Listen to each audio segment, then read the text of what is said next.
Well, Hello.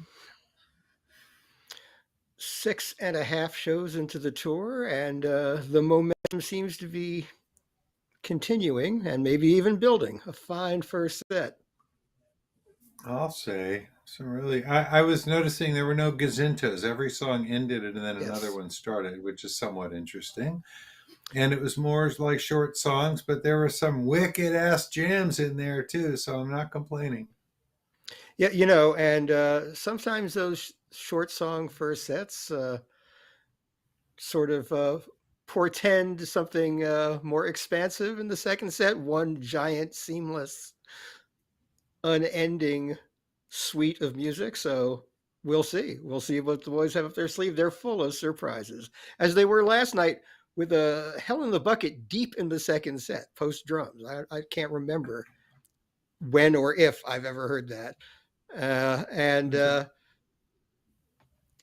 they're mixing it up, yeah, is all I'm saying. there was there was a little jam before Hell in a Bucket too that was kind of interesting. It just sort of they set up a groove that I thought might turn into Hell in a Bucket, but it went on for a really long time before Yes. Bobby pulled the trigger and they did that thing of downshifting into whatever the gear of the key was to do the song itself. But that was really another like pleasant surprise in the middle of all this. So yeah, let's see what set two has to offer. What you just heard, they opened with Good Times, did Cold Rain and Snow, Iko Iko, somewhat surprising in that spot.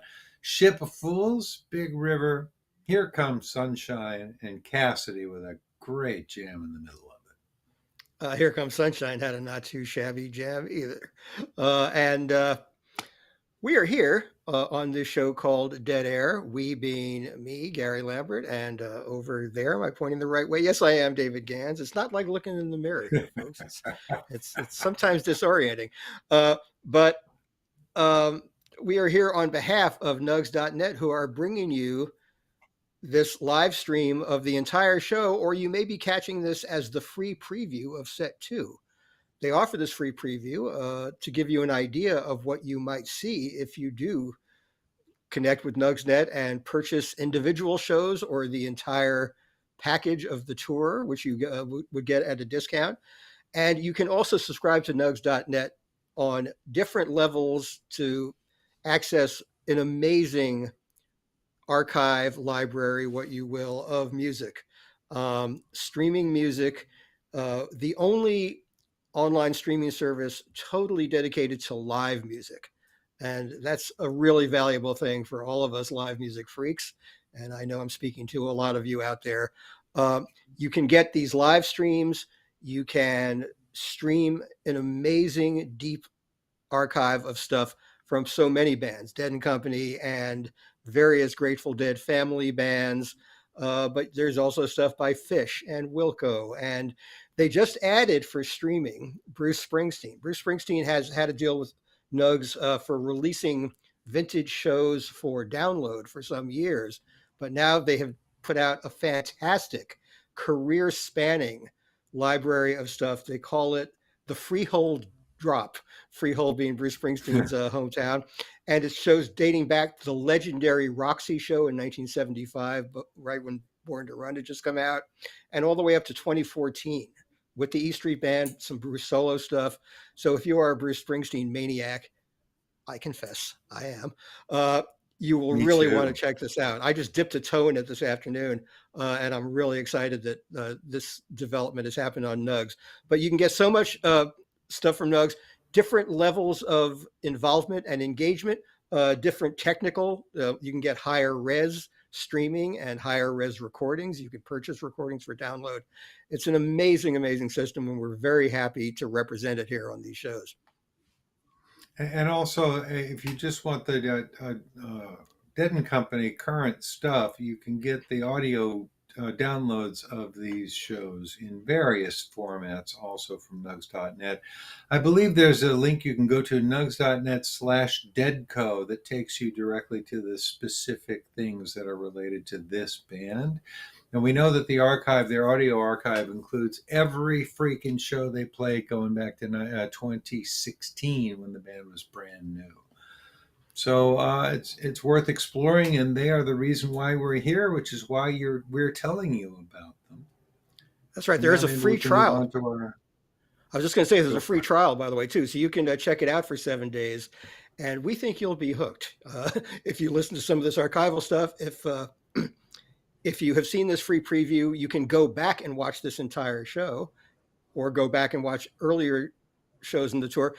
If you were at the show if you're watching this tomorrow and you were at the show last night and you want to, and we allow time travel on nugs.net. You can go back and hear that amazing Here Comes Sunshine that just blew you away moments ago, but now it's yesterday. How does it work? I don't know. We just know it does. And now let's introduce our guest. Let's do that, man. I've known this guy since the mid 80s. I've been a tremendous fan of his work. He's put out many, many books, coffee table books of his amazing photography. He's a big old deadhead going way back, and he's sort of somehow the semi-official photographer for, it seems, for Dead and Company and lots of other amazing events and bands. Let's give a warm welcome to Jay Blakesberg, please. There you are. Hey, pal. How's it going, you guys? Great. We're happy to have you. Thanks. I love that song selection in that first set, with the exception of Big River, which it could always kind of is, to me personally, is not something I really look forward to in a show. But I love, Cold Rain and Ico and Here Comes Sunshine and all that stuff. To me, were just like great ways to just start a show. Being very different than all the other first sets they've been doing. I enjoyed it. Well, I may not Jay, agree with your. Go ahead. No, go. I was just going to say I may not agree. I may not agree with your disdain for Big River, but I'll defend your right to disdain it to the death. Is all I can say. Yes, I have a big question for you, Jay. You have somehow become the guy. I think you might have been the guy who invented the thing of bands taking a photo with the crowd behind them at the end of a show. And I think you might have started that around Fare Thee Well or something. And it's now become an amazing thing. And we see that photo all the time. How did you become that guy? And how did you think that up?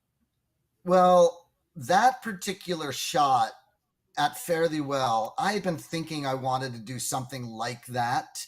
And the Fare Thee Well one was taken before the show. And Corin Capshaw, who manages Trey and Fish and Dave Matthews, he came up to me and said, Jay, you got to get a shot of the band on stage facing backwards with the audience, in the daylight. I said, I know. Can you help me make it happen? He said, no, you're on your own. He goes, I'll make sure Trey is there, and I'll make sure that Bruce Hornsby's there because he manages Bruce also with Mark Allen, right?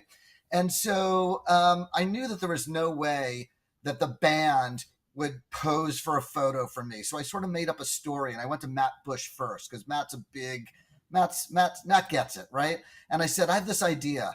Let's get the band to come out before the last show and thank the audience. Not a bow, not a goodbye, but a thank you, because they're going to do their bow at the end of the night, right? Last show, final show, Fare Thee Well. So I said they can greet the audience and pump their fists and I'm not worthy and bow down and Matt said, great idea, go and sell it to the band. So one by one, I went to Billy and Mickey, who were like, okay. And then I went to Phil and they kept saying, talk to us later, talk to us later. And Bob was like, talk to us later, talk to us later. And then like 15, 20 minutes before the show starts, I go over to Phil and I say, hey, we're going to do this shot. You're going to come out, you're going to greet the audience, you're going to thank them. You're gonna, pump your fist, bow down, turn around, thank the 10,000 people behind the stage, and I'm gonna be up on the drum riser and get the shot. And Phil looks at me and goes, sneaky fucker. Yeah, he says, is Weir doing it? I'm like, oh yeah, Bob's in. Hadn't even talked to Bob yet. Okay. But Matt was in. Matt knew all about it. So then I run over to Weir's side of the stage and I say, Bob, we're doing this thing. And he goes, leave me alone. I'm going on stage, Jay. I'm like, no, the photo. He's like, oh, right. Matt mentioned something. What are we doing? And I told him, he goes, okay. I ran out, got up on the drum riser, and I looked at Phil and I gave him the thumbs up. And I'd already kind of coordinated with Candace Brightman and the lighting team, and they lit the stage up for me the way I wanted it. And Phil walked out and waved everybody out. He was the first one out, and they all came out, and the crowd went nuts.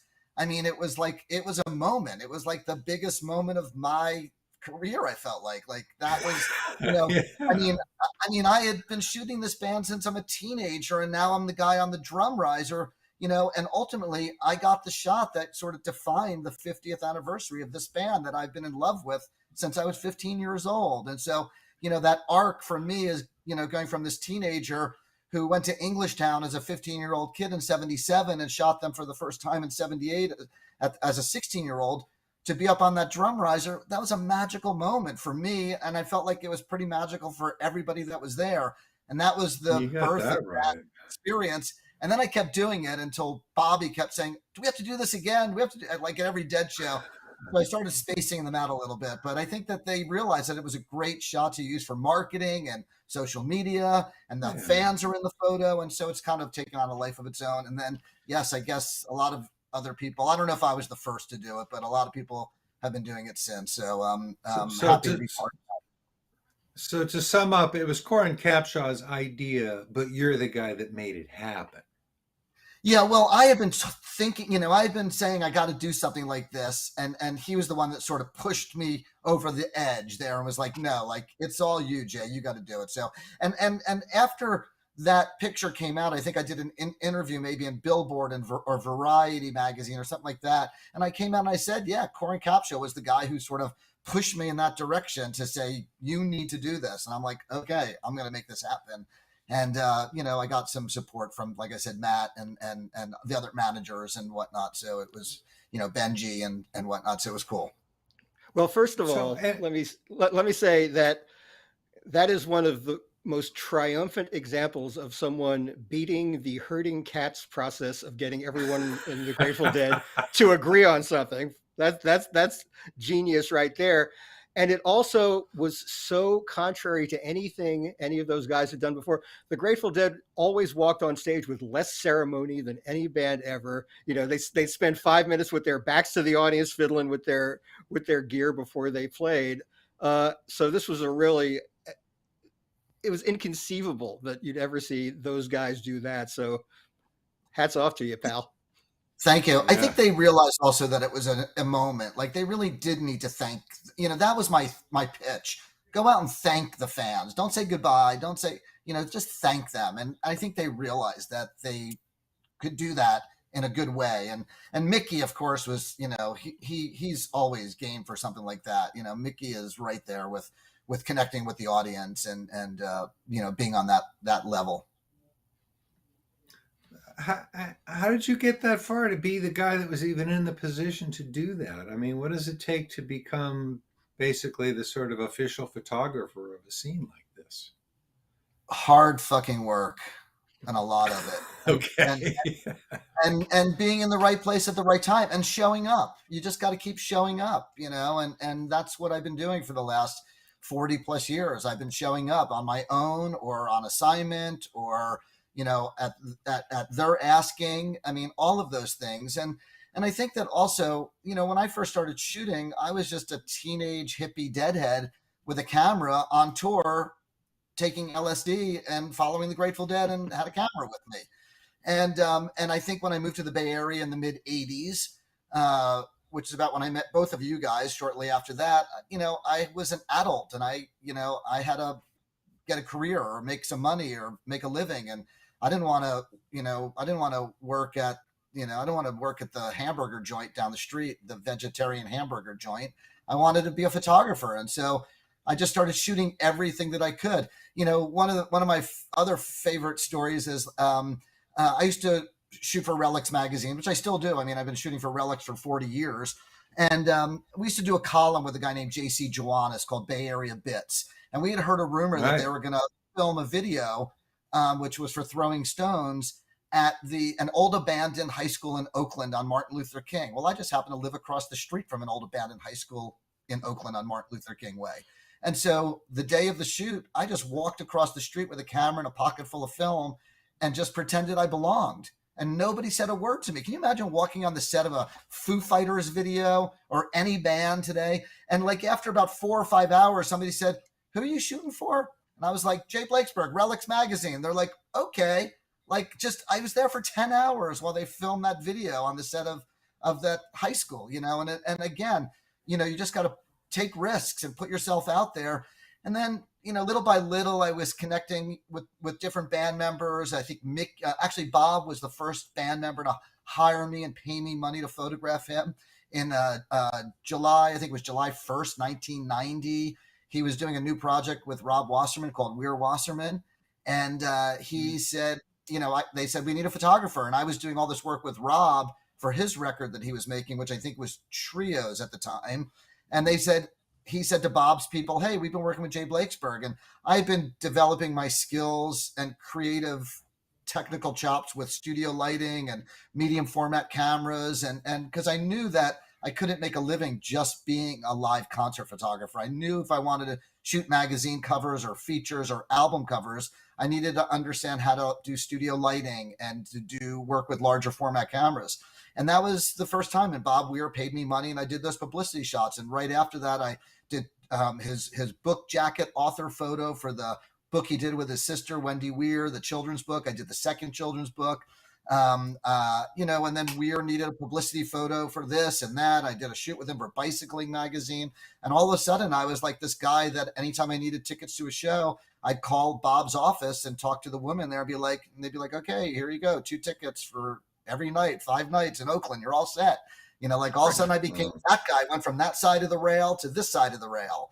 And then Mickey hired me to shoot. It wasn't a Planet Drum thing, but it was a thing with Olatunji and let me think, Giovanni, Armando Perazza, and somebody else. And, through his manager at the time, Howard Cohen, I went up to Mickey's ranch, and then I started doing stuff with Mickey, and then I started doing stuff with Phil. And, and then when Jerry died, that was really when I more or less went into full gear, sort of working for the band when they did the other ones, and they did the Dead in 2003 and 4. They kept hiring me to do the band publicity photos. And then further, I did those publicity photos. So it just sort of all, snowballed into, I think that I was somebody that they could tolerate. And they knew that I could work fast because that was a prerequisite. You had to be in and out in 10 minutes. I mean, I know that for a fact, because they've all told me this. Mickey's told me this. Phil's told me this. When they did photo shoots, even going back to the 60s, like with people like Jim Marshall or Herb Green, like their goal at those photo shoots was to try and make the photographer cry. Like they were just out to torture the photographer, right? And so they would do that to me. And I'd be yelling, Mickey, Mickey, Mickey, look this way, look this. And that's how you have to deal with these guys. But I would do it in 10 minutes and I'd come away with the portrait that they needed. And it worked, and they got what they needed. And then when it was time to torture me again for 10 minutes, I was the guy that got the call because I guess I could tolerate the torture and they could tolerate me, and it all worked. And so that's where I am. That's a big part of negotiating this scene is, I mean, you've got those layers of protection around the band, the crew and all that. And you've got to negotiate that and not offend the crew. And then you've got to have a rapport with the band members, and you have to have a rapport with the band members at the same time if you're doing a portrait. It's a tricky thing. One thing I wanted to ask you about, Jay, you have done a lot of beautiful portraiture. People, if you check out Jay's books, you will see fantastic photographs of so many of the greatest musicians of the past 40 years, from Johnny Cash and June Carter to Tom Waits to you name it. And you do portraiture, you do incredible concert photography in the moment. You capture moments just so beautifully, but you maybe more than anyone else understand the importance of the audience to this music. And you take fantastic pictures of the joy that the Grateful Dead generate, not by focusing on the stage, but on the audience. So talk about, of course, you came out of the audience, so I'm sure you had a more keen appreciation of that than, say, a Jim Marshall or someone like that. So tell us about that aspect of your work. Okay.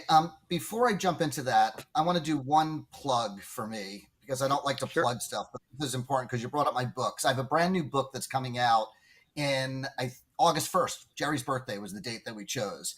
The book is printed and it's on the way back to the warehouse. It's called Retro Blakesberg, and it's based on my Retro Blakesberg Instagram that my daughter, Ricky, curates. And Ricky also curated this book as well. And so that's a new book, and it has Grateful Dead in it, but it's mostly not Grateful Dead. And it's a visual autobiography. And it starts with photos that I took in high school of friends in high school. Oh, fabulous. And I also wrote, it's separated by decades, 70s, 80s, 90s, 2000s, and it's only photographs I shot on film. So there's nothing digital shot in there. And at the beginning of each decade, I wrote like a 2,500 word essay about what was going on with me, my photography, pop culture, and whatnot. And then on top of that, this is super exciting, and I'm really proud of this. And I want to plug this is that I have my first solo museum exhibition coming up in October Wow. in New Jersey at the Morris Museum in Morristown, New Jersey. And the opening night, I believe, is either going to be October 13th or 14th. And that is also called Retro Blakesburg. And the Morris Museum is a Smithsonian affiliate museum. And they have, I believe, 6 galleries in the museum, and I'm getting 4 of them. So it's going to be about 120 prints. Wow. And so this is like, this stuff, what we've been doing for 40 something years, rock and roll is now in legit real museums. As we know, we've seen it before in other museums, but this is my first big solo. So you'll see it on my social media, but I wanted to mention that before I forgot. There's my new book, Retro Blakesburg, and you'll see that on my social media coming up, announcing in the next week or two, and as well as the museum as it solidifies. But I'm super excited for those things. Going back to Gary's question. Wonderful. Thank you. I'm super excited for those things. Going back to Gary's question, the whole fan thing for me has always been super important. And when I started taking pictures of fans as far back as 1979 and 80, I was just documenting what was going on around me. These were my friends. These were the people we were traveling with, we were on tour with, eating dinner with, sleeping in hotel rooms with, 10 to a room. This is what we were doing. And now 30, 40 years later, we look at these photographs and it is a document of a time that will never be recreated. I mean, there are all these amazing kids. I'll call them kids because they're 20, 21, 22, 25 that are on tour right now. And I've met them all spinning at the top, wherever they're dancing. Emma and Deanna and Tess and Jen and Jeremiah and Trey, all these great kids that are carrying this energy with them show to show, and I'm photographing them. But the big difference between then and now is this right here, if this is popping up, right? Nowadays everything is on social media. And when we were doing what we were doing, even in 1987, you've seen my photos from Laguna Seca or the Greek Theater or Ventura or wherever the shows were, the Frost. There was no social media. We were all in that moment to be in that moment completely organically. And I'm not saying that we're not in that moment today, because we are, and there's a lot of people, but there still is this distraction, right? And some people, I'm not naming names or pointing fingers, but there's a lot of people in rock and roll, not necessarily at Dead shows or Phil shows or anything else like that, that are there to be on social media.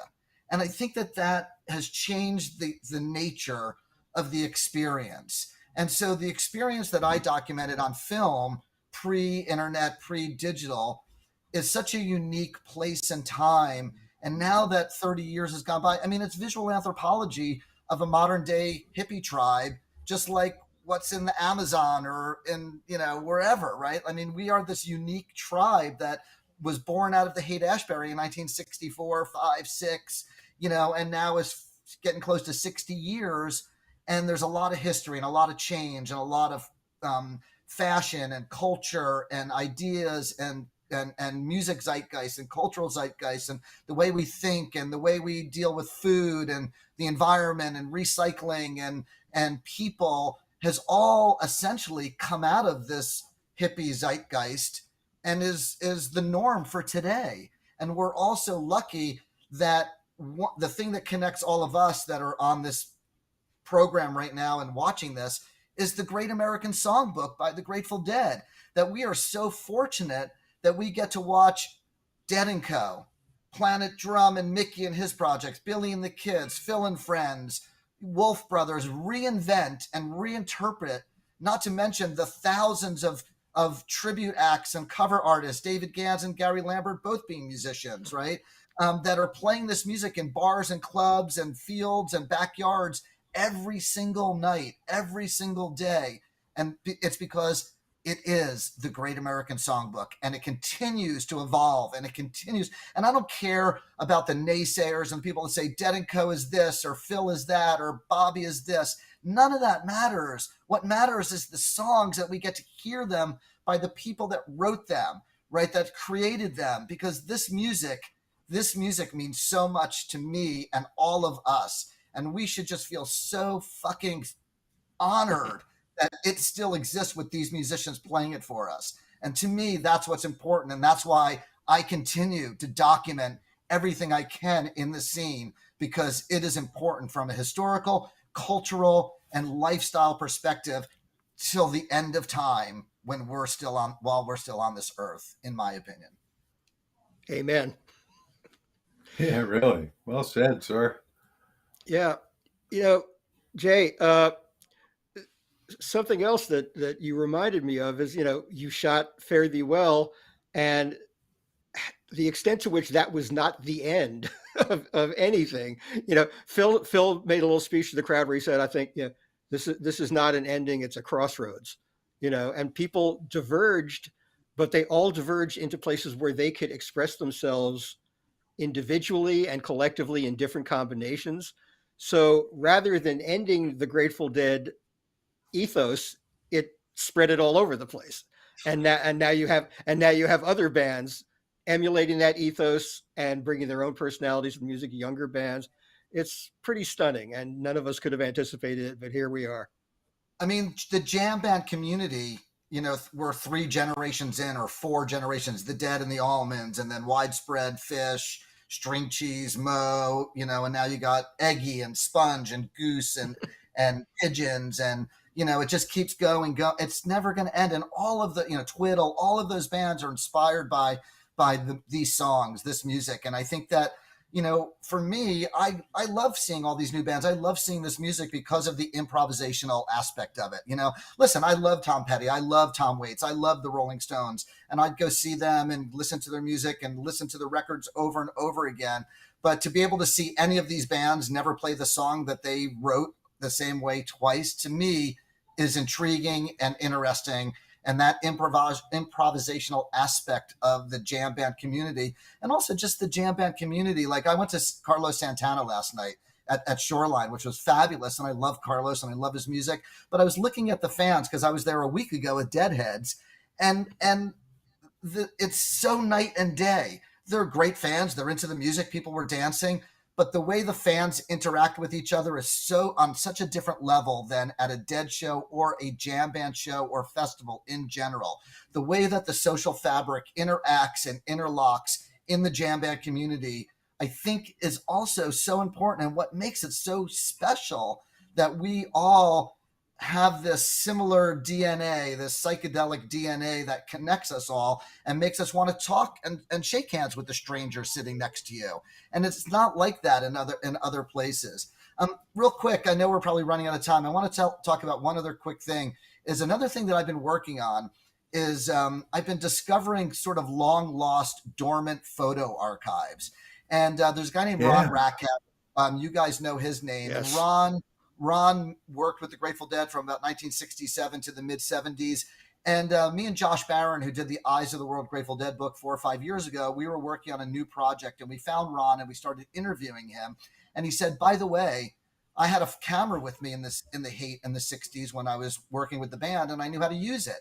And so over a period of months, I eventually got down to where he lives down in Southern California, and we went to 2 storage lockers. And I went through all these boxes with notebooks in it. There was nothing. And I finally found a notebook that said 710 Ashbury, 1967. And I found 9 notebooks full of photos that he took. And we scanned 1,200 photos. Wow. Grateful Dead, Wow. The Summer of Love, Janis Joplin, the Jefferson Airplane, and maybe 50 of them have ever been seen. Okay. So there's like 150 photos of the Dead in the Summer of Love that nobody's ever seen, that we're just starting to roll out on Instagram at Retro Photo Archive, and hopefully going to do a book. And then, do you remember Snooky Flowers? He played sax in Janis's band. Yes. I just went to his. He died 2 years ago, sadly. I just came back from his house this last Saturday with 5 boxes of photographs and found all these incredible photographs of Robert Hunter from 76 and 77. Oh my And God, that's and those great. pictures of Justin Kreuzman as like a 8-year-old kid with Garcia and Weir and Barlow at that 10/9/76 show with the Who in Oakland. And then another photographer named Beth Sunflower. I discovered her archive. It's been stored for 13 years. There was a photo that both the Grateful Dead and Jerry Garcia posted on Instagram maybe 2 months ago. David Crosby jamming with the Dead at the Fillmore West in '70. That's part of that collection that I found. That's been nobody's ever seen that photo. Rackhouse Nice. got a dozen photos of Owsley that nobody's ever seen. Tim Leary in the Black Panthers office in Algeria. So we're discovering all of these photographs, and we're going to start posting them on Retro Photo Archive on Instagram. And it's a project I'm working on with my daughter also, Ricky. And so just all this cool history that we're just sort of trying to aggregate. And David, you're part of that. David and I are doing a book for David right now of his photography, and we're going to take his work and put it out on the Retro Photo Archive also, and let people see some of his work that people haven't seen. So there's all this stuff that has been in closets and shoeboxes and attics and basements and whatever, and it's going to get out there and people are going to see it, and it's mind-boggling. So I great. can't wait. That sounds so wonderful. Yeah. Jay, this is fantastic. I'm a huge jazz fan, and I, know all of these iconic jazz photos from, of Duke Ellington and Miles Davis and Louis Armstrong. And every now and then someone's collection will turn up and there'll be some shot you've never seen before of, two people just playing together who you never knew played together, and it's an absolute revelation. And I saw some of those Ron Racco pictures. You had them in your tent at the Skull and Roses Festival. And, Right. That's right. as someone who figured I had seen every Gene Anthony picture and every Herbie Green picture and every Bob Seidemann picture and Rosie McGee, like everything from that era, that's what there was. Seeing those Racco pictures blew my mind, because here are these guys inside 710 in combinations and in situations I'd never seen before. I think Deadheads are going to be absolutely blown away by those stuff. One of my favorite photos I hate to say it. Of Neil Cassidy sitting in the living room of 710 Ashbury in 1967. I mean, that picture blew me away. An unseen photo of Neil Cassidy in color, in focus, in the living room of 710 Ashbury. Unheard of. Yeah, amazing. I hate to say it, but we need to wrap this up. The band is coming back to the stage now. This has been so great. Blakesburg.com for most of your stuff, right? And then Retro Archive, is that going to be a website as well? Yeah. Retrophotoarchive.com is a website. Retro Photo Archive on Instagram, Jay Blakesburg on Instagram, and Retro Blakesburg on Instagram. So go check all those things out. And thanks for having me, guys. I love you both. I miss you both. David, I'll see you very soon. As a matter of fact, tomorrow morning at my house. That's right. Working on the project. And Gary, I'll see you at Citi Field. That's my I'll be working here, I think, but we'll see if we can work something out. But and also, please, when you're getting closer to your museum show, come join us on Tales from the Golden Road, and we will get people ready for that. Jay, always a joy. Absolutely. We love you, man, and we'll talk to you soon. Thanks. Cheers, you guys. Back to the stage, Back to folks. The stage.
Don't you let that deal go down.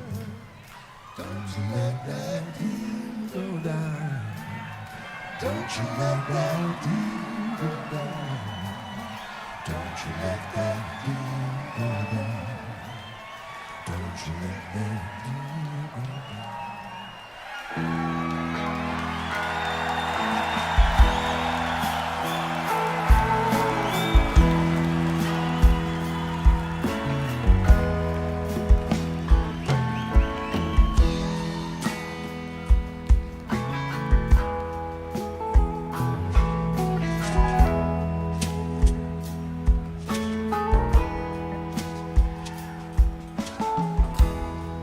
Oh, today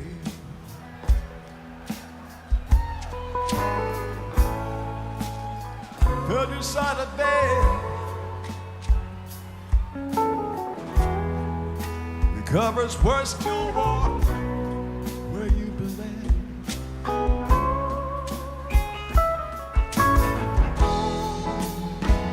You were gone.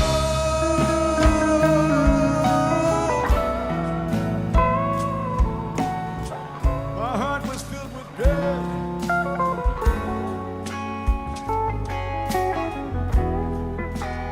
Might not be sleeping here again.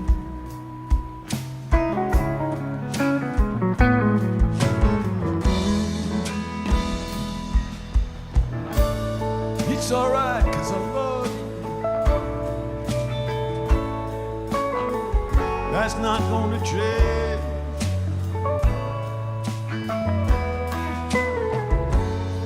Running around, make me hurt again and again.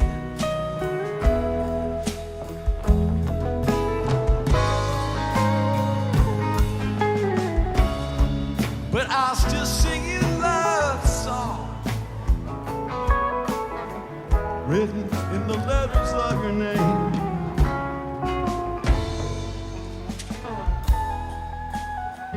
Brave the storm to come, oh it surely looks like rain.